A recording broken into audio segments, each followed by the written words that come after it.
There is a lot of choice in Flintlock from 3 different skill trees with ranged, magic, and melee abilities. What are the best skills for you and Enki? Today I'll answer that question, plus give you some tips and tricks for each of the skill trees. Let's go! We'll start with the powder skill line. Now, the path of the powder increases your fire and explosion damage, so that does include any grenades if you are choosing to use them. Not a skill tree I would be heavily investing in particularly early in the game. It's something that you may want to later down the line, as there are much better early game skills in the other 2 skill trees, which we'll talk about a little bit later, because they drastically will improve your overall combat power much faster than some of these ranged abilities, which you won't always be using, because for the most part here you'll be leaning into that magic and steel with most of your attacks, and then these are sort of supplementary to the other skills you do have. But there are some good powder skills to grab. The first one is Destructive Descent. Now, this is an active skill that you can perform by holding down RB, or like your attack button, as you are in the air. What will happen then is you'll plunge down onto the ground and do like a shockwave impact that deals damage and knocks back enemies. The strength of this is determined based on how high you are when you do like the plunge, but this will do a solid amount of damage. It will also do a solid amount of stun, and it's a great area of effect skill, which there isn't many of these in Flintlock itself. There's only a couple, and we'll touch on another one a little bit later, that have this sort of area of effect ability to actually damage multiple enemies, which is super useful when you're fighting hordes or in like large group scenarios where you've got lots of enemies around you where they're all attacking you at once. You just need a little bit of breathing room. You want a little bit of a knockback, prevent enemies from hitting you. Just being able to double jump in the air and then plunge yourself down and have this damage effect go off is quite useful to have. Extra Shot is the next one. This is a utility skill that simply just increases your maximum black powder charge by 1. There's not much else to say here, really. Like, this is great if you want to combo it with the Marauder's Pistol, which is the highest damage pistol in the game, but it only has 1 black powder charge. This just gives you an extra one, right? So even if you're not using that pistol, it's still great just to have those extra charges, because you can use it to interrupt attacks or just damage enemies. They're always fantastic. Curse Shot is next. Your firearm attacks inflict the curse of death, and the melee attacks after that obviously will then increase the prime on all cursed targets anyway. So it's just an easy way to get that curse effect applied to enemies. Now, what that effect actually does, we'll talk about in the magic section, so just keep on mind for that. But it's a fantastic skill to have just to give you additional utility to your firearm skills.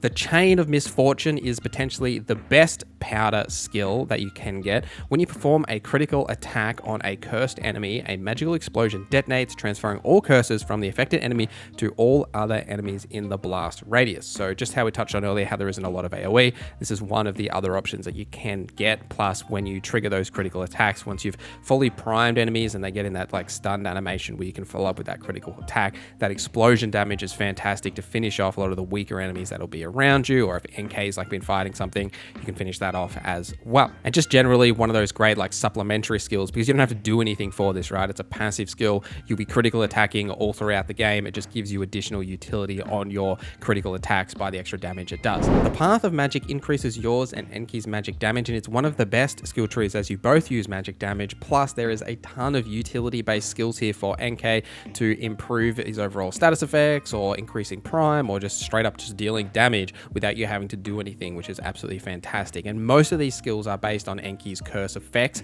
So just to quickly explain what that means, Enki's curses are applied by using the curse attack, which is like Y on Xbox, and this will apply the curse of death, which will cause the target to suffer additional prime from each melee attack. Now, prime is like that purple effect bar that once that builds up, you'll be able to perform critical hits. Now, this is also fantastic because at the same time, if you equipped a cursed stone on Enki, you can add a second status effect like weakness that lowers the amount of damage the target does, ruin, or my favorite, which is suffering, which applies poison and damages the target over time. So the first skill is Taunt, which is a passive skill where Enki will passively taunt enemies when you're facing multiple enemies to pull one of them away from you. Very regularly throughout Flintlock, there are groups of 2 enemies, like packs of 2. This skill is like an absolute requirement to grab super early in the game, and luckily it's one of the first skills you can get, because Enki will then taunt one of them. You can just solely focus on the one that's fighting you. Once you finish that off, you can go and fight the one that Enki was holding for you and finish that target off as well. So it's just a fantastic skill to have. Shadow Partner is a passive skill that when you time your attack to hit at the same time as Enki's curse attack, you deal bonus damage, and you want to combo this with Curse Siphon, which does the exact same thing except restores some of your health depending on how many curses are currently applied to that target.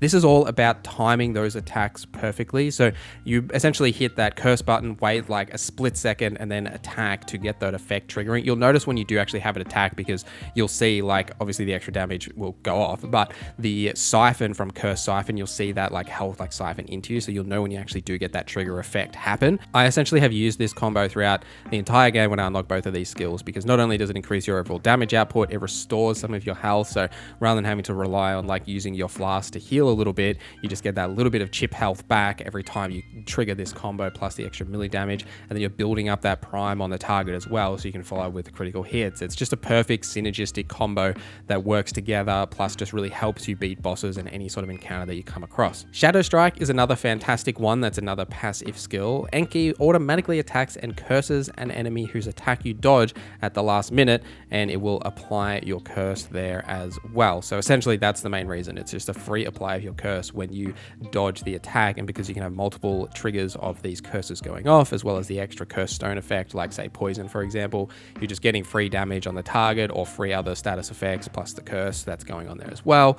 So just plenty of value in this, and you will trigger this just again without even realizing, because it is a passive skill, right? Like you dodge at the last second, you'll see that perfect dodge pop up in your reputation section, and this effect will actually go off as well. Curse Chain is another one of these passive skills. When you use Enki's curse attack on an enemy, he also applies it to a nearby enemy, so 2 for the price of 1. Not much else to say there, right? You just get to apply the Enki's curse attack or curse of death plus the extra status effect to 1 extra enemy for the price of 1. You know, nothing really else to really add. It's just free damage or other status effects on whatever target you like. Shadow Self is also fantastic. Enki automatically restores you to full health when you are defeated. This is a super expensive skill, and I wouldn't be grabbing this until the very end once you've got plenty of points to get to. You don't necessarily need it, but obviously if you're struggling with some of the difficulties, Shadow Self is definitely fantastic to grab as well. The Path of Steel increases your melee damage with axes and hammers. And there's a few really good ones in here, and one of the first is one of the first skills that you'll probably grab, which is Charged Attack. Now this is a super early skill, but I just wanted to call it out because you should be grabbing this very quickly and actually using this. You may not notice, but most of your weapons, melee and ranged, both have charged attack skills, but once you have grabbed this, they actually give unique effects. So certain weapons have unique effects on their charged attack, like say the Harbinger's Axe, which is the axe that applies burning or fire damage, causes a little explosion when you have a fully charged attack. And there's plenty of different ones depending on the weapon you're using here, but you'll see when you look at the weapon that these charged heavy attacks actually do something slightly different to their normal attacks, and they're not always the same. So it just gives you that versatility to do different things with these different attacks. So definitely one to pick up pretty early. Momentum is a passive skill that you attack faster and deal bonus damage when you initiate your next melee attack at the same time that your current melee attack hits. So you get bonus damage from that and you attack faster. If you can combo this with the Shadow Partner and Curse Siphon skills we talked about in the magic section, like if you can get the timing right, like the amount of damage that you'll get from that, just you get the 25% from Shadow Partner, you get an extra 10% from Momentum, plus you get the extra healing from Curse Siphon, right? It's just fantastic combos if you can get those effects triggering regularly. You get that momentum, you get the extra damage, just absolutely fantastic combos to help you with the rhythm and the pacing of combat. That's something that I found that once I got these skills and really tried to focus on that pacing, I found that the combat system really opens up and becomes significantly more enjoyable as you feel much more like a powerhouse. Shadow Slam is one of my favorite skills. It is quite expensive. You can perform a heavy attack while sprinting by pressing the attack button. You will jump in the air and slam yourself in the ground. You like this shockwave that puts enemies up in the air and like stuns them briefly in the air for a period of time. Does heaps of prime build up, so you're building up that critical hit bar, and you can follow up and just deal X amount of attacks to them. Now this will actually use 3 of Enki's charges, which you can see in the bottom right hand corner. Now that's sort of the downside to this. It's really a good fight opener. You probably won't use it too much in the fights unless you've got a ton of charges and invested heavily in the magic line to get your recovery up, as well as those extra charges you can get from some of the deeper skill in that tree.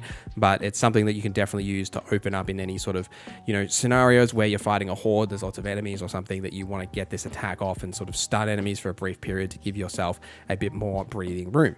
Armored Poise is one of the best skills in the game, even though it doesn't sound very exciting. It increases the number of armor synergy bonuses you can gain from equipped armor. While you have 2 matching armor pieces equipped, you also gain the armor synergy bonus for the armor piece in your 3rd slot. This is easily one of the best skills in the game, even though it doesn't sound super sexy like the Shadow Slam does, right? Because essentially you're getting a free buff here with whatever sets you have. So this allows you to have 2 armor synergy sets active at one time.